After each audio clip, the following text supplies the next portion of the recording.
Alright, I found some points of interest. At least they interest me. And here I'm getting very Harbin-y vibes.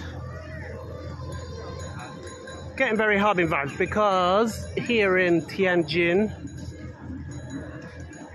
just like there was in Harbin, you got a lot of these red roof European style buildings. You'd imagine Harbin is more Russian, but actually I didn't feel Russian when I went there. I've never been to Russia, but I didn't get the vibe that it was like a Russian city. It was more like that, kind of Central European. This could be Lithuania right here. So it's pretty nice. Gonna have a little stroll. I feel like paying someone to ride me around in one of these tuk-tuks. Because it's hot as hell, man. I mean, it's not that hot, it's just sticky. Sticky to the max. But look at that. That's pretty nice, man. It's like Romania or something. This thing here is the former residence of Feng Guochang, whoever he is or was. Presumably was. 1919, I doubt he's still alive now. Tom and Jerry car, randomly. Jing Cuisine Hall. This building has been Feng Guochang's residence since 1913. Well, there you go. I am louder than the cars in China. That's the one thing that makes you realize, oh yeah, I'm definitely not in Central Europe. But it is really nice how quiet China is. When you're in any other city in the world outside of China, it's a hell of a lot noisier than this. So yeah, this is old China, average China, working class China. Every single city you will see the normal folks' houses like this.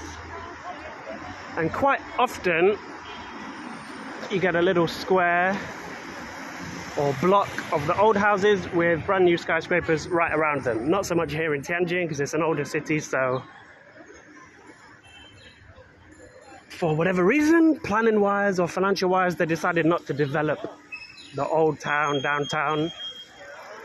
They made new skyscraper areas outside of the center. So yeah, the ding ding ding of the shared bikes is pretty much the only traffic noise that you get in China. The odd honk from a disgruntled Waimai who's on his way to deliver noodles and someone's blocking him off. I love the Chinglish you get everywhere. Here's another good example. Doesn't this just entice you to come in? Advocate pleasing, well, advocate, I suppose they mean it as a verb, advocate pleasing of Chinese comfortable sauce flavor liquor. Yeah, yep. I'm happy for you to advocate that. The Chinese love cats. There's a little Mao. Pretty big one. Mao means cat in Chinese, by the way. That's why I just said Mao. Showing off my fluency.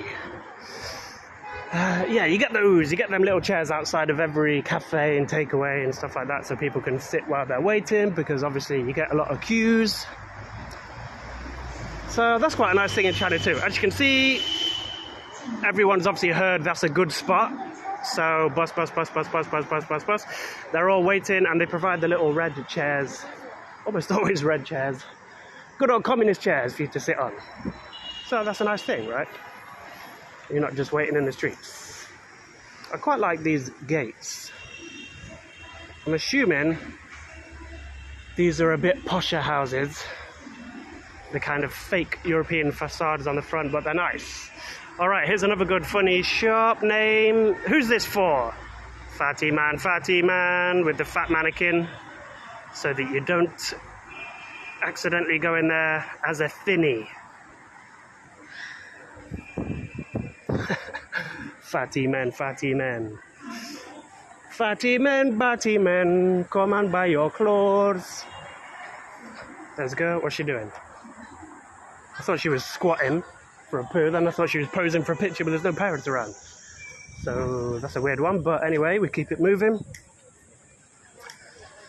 Alright, I've just came to Tianjin from Shenzhen. What are the differences? Well, it's completely different, but it's also China, so it's completely the same.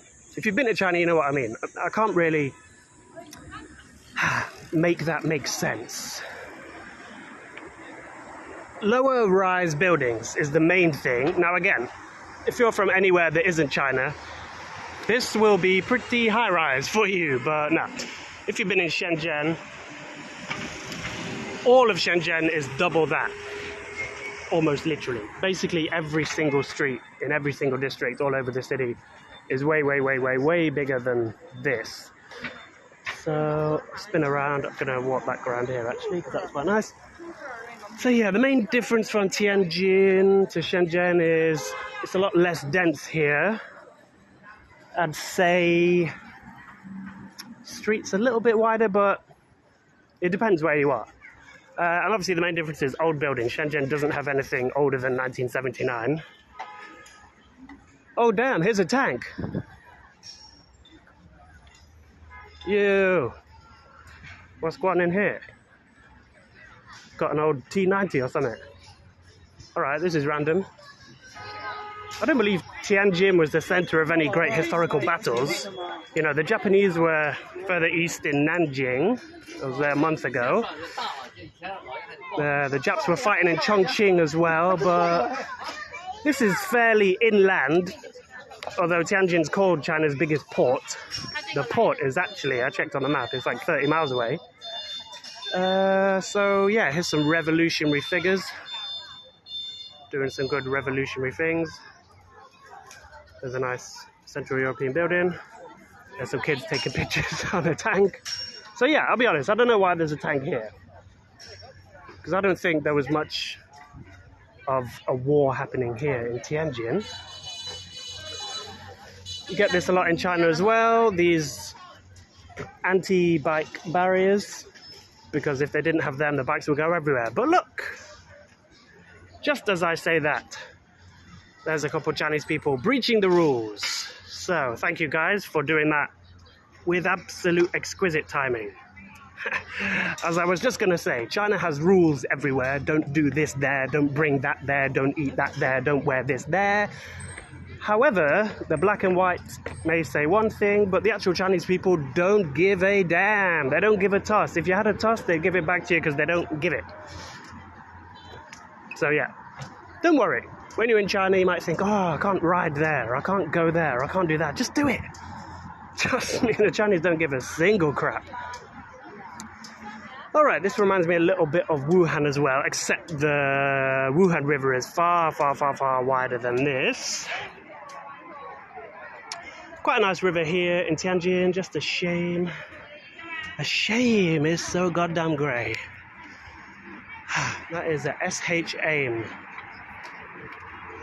Talking about aim, hey, the lights have just came on. I don't really have an aim. I'm aimlessly strolling around, working up an appetite. And oh, there's a church over there. That's random. Look at that. What do you say? What do you know? So yeah, Tianjin is a lot more European than most other Chinese cities because there was at least a British and French concession here. I don't think there were any other countries here, despite what we saw earlier, the Italian-style area. Obviously, Italy never had an empire, so they weren't here. I know some Italian will be like, what do you mean we never had an empire? What about that bit of Eritrea or whatever we had? Come on, lads. That doesn't count. We have the whole planet, so settle down, settle down. I know. You can say the Romans had a little bit of an empire. That's true, pretty damn big one. But anyway, in terms of modern history, I think it was only England and France that were represented here. Beep, beep, beep. Hopefully he shuts up. Nice. So yeah, you see these entrepreneurs in all the tourist areas of China as well. A few people club in together. They buy an electric vehicle like that. And they say, hey, listen, weary-legged traveller, give us a few bob and we'll zip you around. That is the capitalist spirit of the Chinese people. And here's some communist guys showing a different spirit from back in the day. I wonder what they would think of modern China.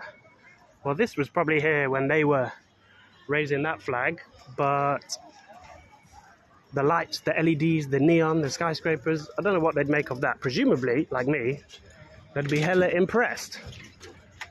Oh, I like those buildings over there. That's the back of the buildings, what we just saw. So yeah, in general, like I said, Chinese people don't follow any rules. They don't really have any sense of politeness or respect or personal space. So those things will annoy you. But in general, it's very, very hard to not be massively impressed at China and their growth in the last, basically, only 20 years. I mean, these buildings are probably a little bit older, but yeah, China's amazing. I'm going to end on another random note. In the middle of Tianjin, far from Dublin, there is a James Joyce coffee tell, presumably referencing all of the famous coffee poems that Joyce used to write. Signing out.